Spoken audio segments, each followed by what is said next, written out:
So just to add a couple of words, and if I may, I'm going to do this in Hebrew, and this is going to be the only Hebrew you hear for today, so I apologize to anyone who doesn't understand. יש כמובן שיתוף פעולה טכנולוגי ועסקי מאוד הדוק בין ארצות הברית וישראל, ובין אירופה וישראל, והשבוע הזה, שבוע הסייבר, זה רק אחת הדוגמאות לזה. כולם יודעים שישראל היא מעצמת סייבר ומעצמת הייטק. אנחנו רוצים להביא נדבך נוסף, וזה השיח של המדיניות, שג'ולס ואני עושים את זה בדרך כלל לא בהקשר ישראלי, בהקשר אמריקאי או בהקשר אירופי, ולקשר את השיח הזה לארץ, כי אנחנו חושבים שזה חשוב גם לתעשייה ישראלית. חברות, נגיד סטארט-אפ, שלא לוקחות בחשבון את ההיבטים של המדיניות ושל הפוליסי, יכולות להתקל בתקרת זכוכית בשלב מסוים, כשהן מגיעות לקרנות הון סיכון, או שהן רוצות לעשות אקזיט, או אפילו למכור רק טכנולוגיה או עסקים לחברות רב-לאומיות גדולות שכן חושבות על הדברים האלה כל יום. גם לקשר את האקדמיים, וזה לא צריך להגיד שבעידן של BDS ושל ניסיונות לבודד את האקדמיה הישראלית, זה חשוב ליצור ערוצים של שיח, וגם ברמה הממשלתית, ממשלת ארצות הברית וממשלת אירופה, ונמצאת פה נציבת שרת המשפטים של אירופה, עוסקים בנושאים האלה כל הזמן, וחשוב אני חושב ליצור את השיח הזה גם ברמה הממשלתית עם ממשלת ישראל. אז זאת המטרה של האינסטיטוט, וג'ולס אמר ואני לא אוסיף. I'd like to thank the Blavatnik Center and the Yuval Ne'eman workshop here at Tel Aviv University for hosting this, the National Cyber Directorate for supporting the program, and special thanks to Gili Drob-Heishstein and Droni Sharir, who for me really personified the spirit of Israeli entrepreneurship. There are two employees here at Tel Aviv University operating out of a small office and running this mind-blowing, stream of events and conferences that takes place this year. It's really unfathomable. I work for an organization that has 120 people who work year-round on creating conferences like this, and seeing it come out of such a small workforce here at Tel Aviv is just incredible. So thank you, Gili, and thank you, Roni, for your help throughout the year.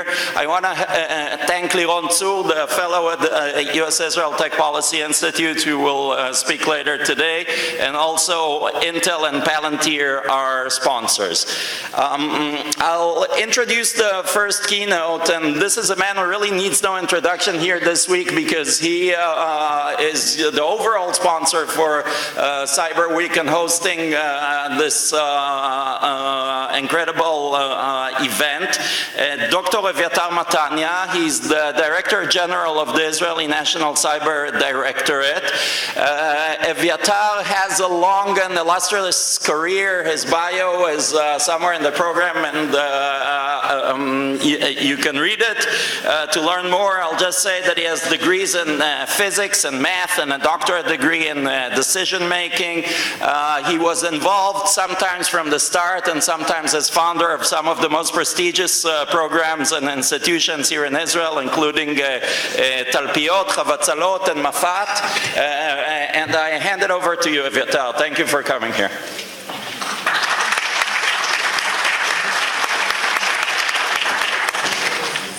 Good morning all, and welcome to Israel and to this very important conference. Usually when talking about cyber, people think about something negative, because cyber had a connotation of risk, of threat, something which is dangerous and we don't like, negative connotation. But I would like to present to you another perspective, and I think that this perspective leads us to a better understanding of what privacy, human rights, freedom, and cyber have to do together. From our point of view, cyber is a phenomenon.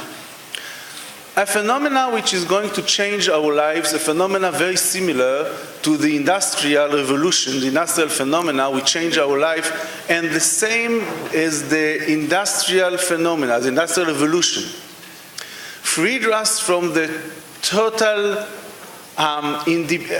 dependence in labor, and because of the establishment of the machine, the cyber phenomena is going to free us from the total dependence on physical domains.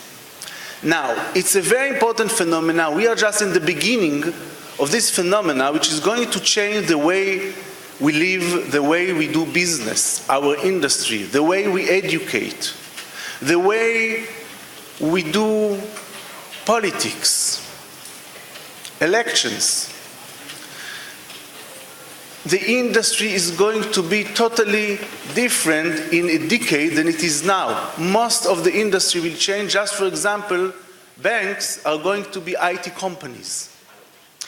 And all our knowledge and information, the core of our knowledge and information is going to be in the hands of, not in the hands of government, but in the hands of new multinational companies where we put our information, knowledge, our IP, when we put everything in their hands, in the clouds. And we are just in the beginning of a total change which currently we do not well understand. We just see the directions, where the knowledge, information are going to be, how we are going to communicate in different ways. Just look at your children. They behave in another way that we used to. Privacy is something different for them than to us. Their whole lives are in the cell phones. Everything is changing. Now, since cyber is not just a phenomena, but also a domain, cybersecurity is so important. It's a necessity. With no cybersecurity, we'll not be able to use this new domain, we'll not be able to live, and cybersecurity is a necessity because we want to keep human rights, because we want privacy, but it will take another way. Now, that's why I'm trying to say that we do not have, usually when talking about cyber, something which may collide with privacy or human rights. No. Cybersecurity is important because we want freedom, we want privacy. Cybersecurity is necessity for this. We do not have to balance between them. Cybersecurity is a necessity. What we need to do, and the opportunity that we have, is to develop it and to build it in the right way, so it will really help us to keep our freedom. It will help us to defend our election processes. It will defend the privacy of the citizens. And we need to understand that it's a necessity that if we will be able to design it from the beginning, to design it in the right way, we have the opportunity of how to harness the cyber domain into a better world where we have the right freedom, human rights, and privacy. That's what we are doing in Israel. The National Cyber Directorate has been established almost 6 years ago. I was asked on January 1st, 2012, by the Prime Minister to initiate and to establish the National Cyber Bureau in order to lead Israel into the cyber domain from a comprehensive point of view, meaning not just this is a threat, tell me what to do with it. No. To see how Israel should approach the cyber domain, how to build the Israeli capacity in order to be a power, how to build our policy, our international policy, but the policy of Israel, of how to be a real power and with a presence in the cyber domain, and also to develop our strategy, our cybersecurity strategy, which was adopted by the government in February 15, and then we established a new organization named the Cybersecurity Authority, responsible for cover-to-cover for the defense of Israel in cyber domain. Together, the Cyber Bureau, responsible for the capacity building of Israel and the policy, and the Cybersecurity Authority, responsible for the operational defense of Israel in the cyber domain, together, they are one directorate in the Prime Minister's office. The way that we build our cybersecurity policy from the beginning is in a way how it is going to defend us. We build it from the beginning, from the design of how to work with the private sector and not against the private sector, how to take the government into a better place where we defend our human rights in the cyber domain, where we defend our privacy, the citizens' privacy, the intellectual property of organization, and that's something which we are now planning from the design in everything that we do in the work of our CERT, our national CERT, in the work of the authority. Everything is in order to be in a better place. And here I would like to emphasize again, from our point of view, there is no question about cybersecurity. If you do not invest enough efforts and budgets and thinking of how to make cybersecurity, you will live in a much worse world. Because everything will be penetrated. Everything that we know, everything that we have, all our knowledge, all that we do, our industry, our processes, the trust will be lost. So we need cybersecurity, it's a necessity. But the way to build it, we have an opportunity. Because these days, we can see that nations and multinational organizations are shaping the way they design how to build the cybersecurity means. So if we, these days, will be able to give the right policy, to put on the table how to do it the best way, how to do it so it will really help us,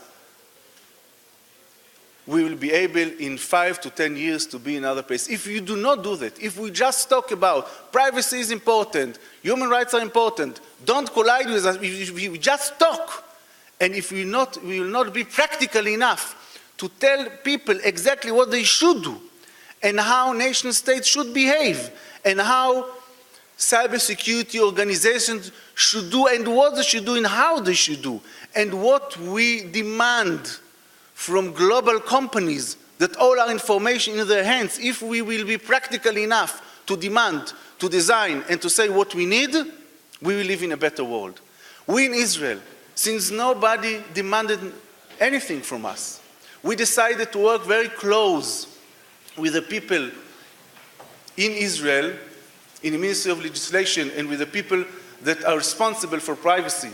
From the very beginning, we decided it is so important to build it in the right way, so from the very beginning, we planned everything to be in the right way. But I call you, all the people like me, that this subject is so important for them, to tell us what you think, to discuss the matters, but to come to it from the right point of view, what we need to do, how we should behave, what should be done, because cybersecurity will be.